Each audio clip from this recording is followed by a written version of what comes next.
চুপির মাধ্যমে বিএনপিকে হারিয়ে দিতে পারে। কথা কি ঠিক কিনা বলেন? এটাও তো ঠিক।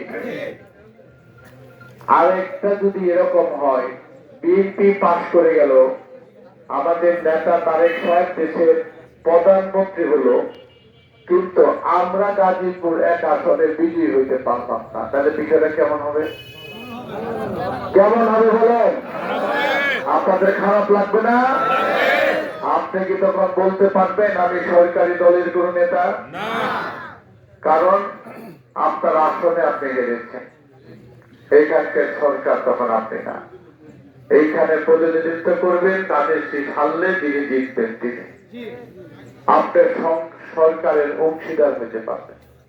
কথাটা কি ঠিক কিনা বলেন? নাম্বার 2, দেখা গেল তারেক রহমান সাহেব 150টা আসন পেয়েছেন, বিএনপি এক আসনের জন্য তারেক সাহেব প্রধানমন্ত্রী হতে পারছেন না, তখন আপনার কেমন লাগবে? গাজীপুর একে বিএনপি পাস করার একটা সম্ভাবনা আছে না? যদি আমরা একটু দরদ দিয়ে, যত্ন করে, ভালোবেসে, মহব্বত করে, কে কত বড় নেতা এইটা ভুলে দিয়ে 91 সালে যেরকম বান্নান সালের নির্বাচন করছিলেন, 13 সালে যেরকম বান্নান সালের মেয়র নির্বাচন করছিলেন, সেইভাবে যদি আপনারা দায়িত্ব নিয়ে আপনারা যদি নির্বাচন করে, তাহলে নির্বাচনে যেটুকু ঘাটতি আছে এইটুকু পূরণ করতে পারবেন না? আজকে থেকে সেটা করবেন। আমি কি বলতে চেয়েছি, যদি নেতারা বুঝে থাকেন, নেতারা বুঝেন। সময় এবং নদীর স্রোত কাহারুর জন্য অপেক্ষা করে এর একটা পণ্ডিত ব্যক্তি আছে আমাদের জন্য, করে দিলেন করে না, আজকে চলে গেল, এই দিনটা কিন্তু আপনি আর খুঁজে পাবেন না। পাবেন? দেখতে দেখতে 12 তারিখ চলে যাবে, আফসোস করতে পারবেন, কিন্তু আর সেটা সংশোধন করতে পারবেন না। প্রার্থী হিসেবে আমি আপনাদের নতুন, ঠিক কিনা বলে? যেই করতো সেই তো নতুন হইতে পারে, নতুন হইত না? 18 সালে নির্বাচন যারা করেছিল, অতীতে করেছে, একজনও নমিনেশন পায়নি, তাই নাই। কথা ঠিক কিনা বলে?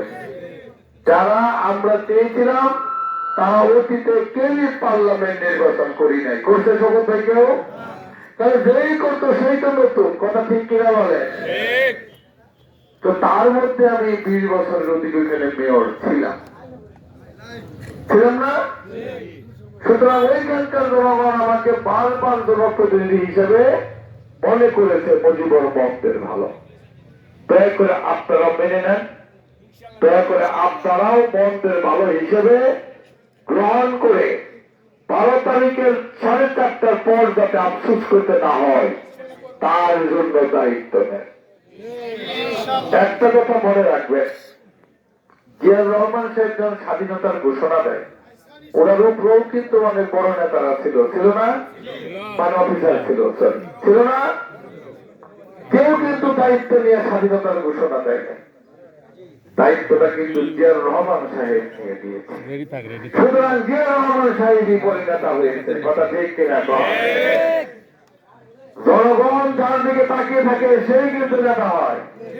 আজ আমি বলি, এই বাসনের সমস্ত নির্বাচনের বৈতরণী পানি দিতে অতীত অভিজ্ঞতা নিয়ে যার যা অভিজ্ঞতা আছে, যার যা কিছু আছে, তাই নিয়ে যদি ঝাঁপিয়ে না পড়ে, তাহলে কিন্তু অঘটন ঘটার সম্ভাবনা রয়েছে। আমরা যদি মনে করি বাসনে বিএনপির ভোট সবসময় পাবো, আর প্রতিপক্ষরা কিন্তু আমাদের ভোট তাদের বাক্সে নিয়ে যাওয়ার চেষ্টা করছে।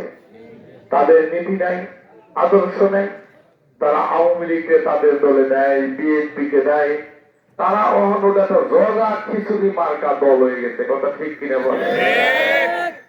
কাজেই তারা কিন্তু আপনার ভোট ব্যাংকে বারবার আঘাত করতেছে, যেখান থেকে ভোট ছুটিয়ে নিয়ে যাবে। সতর্ক হন, আমি জেনে বলছি। ওই যে ব্যালট পেপার আগের দিন কেন্দ্রের বিরোধিতা করছি, আমি আমার দলকে দেখেছি, কালকে কমিশনে আমি চিঠি দিব, ডিএসসি কে আমি চিঠি দিব। আমি কেন্দ্র কি বলে ছুটি আগের দিন বন্ধের পক্ষে না, এটা বিএনপিকে হারানোর ষড়যন্ত্র। আমি রাজনীতি করা মানুষ, আমি সব না বুঝলেও কিছু ধারণা রয়েছে, কিন্তু আমার দলের নেতারা কেন দ্রুত এগুলো ব্যবস্থা নিচ্ছে না? আমরা যারা নির্বাচন পরিচালনা কমিটি নজরুল স্যার আছেন, স্যার অনুরোধ করি স্যার খুঁটিনাটি বিষয়গুলো দেখে। এগুলোই তো ষড়যন্ত্র, এগুলোই তো কারচুপি। কারচুপি কি চোখের সামনে থেকে ডাকাতি করে ভোট নিয়ে দেবো গা, সেটা না। এটার নাম হলো সূক্ষ্ম প্রশাসনিক কারচুপি। সেই কারচুপির মাধ্যমে কিন্তু আপনাদের পিছনে ফেলার চেষ্টা করছেন। সতর্ক হন, আজ থেকে যাতে আমরা সেই 1991 ফিরে যাই, আজ থেকে আমরা 2013 সালে ফিরে যেতে চাই। আমরা বিএনপিকে বিজয়ী করতে চাই, সেই লক্ষ্যে আমরা কাজ করতে চাই। ঐক্যবদ্ধভাবে কাজ করুন। আমাকে একটাবার সুযোগ দিয়ে দেখেন, প্রমাণ পাবেন নির্বাচিত করার পরে আমি যোগ্য কি অযোগ্য। কথা ঠিক কিনা বলেন? আগে আপনি বুঝলেন কিভাবে আমি যোগ্য কি যোগ্য কিনা? আপনি তো আমার পরীক্ষা নেন নাই।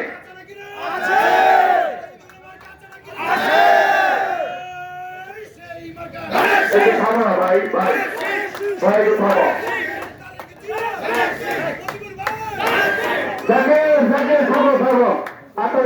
আমি একটা বার পরীক্ষা দিতে এসেছি, পরীক্ষাকে দেই 12 তারিখে, খাতা দেখবেন পরবর্তী 5 বছর। আপনি যদি মনে করেন মুজিবুর ভুল লিখেছে, তাহলে পরের 5 বছর আবার আপনি খাতা দেখে আমাকে ফেল করিয়ে দিতে পারবেন। কিন্তু আমাকে সুযোগ না দিয়েই যদি 12 তারিখে ফেল করিয়ে দেন, তাহলে কিন্তু নিজেই পরাজিত হয়ে গেছে। সুতরাং আজকের পর থেকে জানি আমরা সচেতন হয়ে আমরা তাদের শীষ আমাদের মায়ের স্বপ্ন পূরণে তারেক সাহেবকে প্রধানমন্ত্রী বানানোর জন্য এই গাজীপুর এক আসনটা আমরা বিজয়ী হতে পারি। সকলের কাছে দোয়া চাই, ভোট চাই। 27 তারিখ তারেক সাহেব ময়মনসিংহ যাবে, গাজীপুরে নামবেন। নেতারা সতর্ক হন। আগামীকাল জরুরি মিটিং দিয়েছেন টঙ্গী সালাউদ্দিন সরকার সাহেবের বাসায় সকাল 10টায়। সতর্ক হন, তারেক সাহেব কিন্তু গাজীপুর দিয়ে যাবেন। কাজেই গাজীপুরের যে কোনো জায়গায় তিনি একটা জনসভা করবেন। তারিখ নির্ধারিত হবে কাল, হাতে সময় মাত্র 2 দিন, 26-27। ঠিক কিনা বলেন?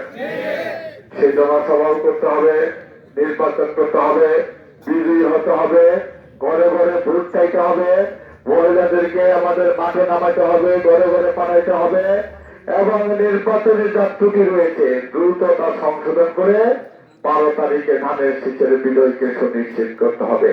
সবার কাছে দোয়া চাই, ধানের শীষের ভোট চাই।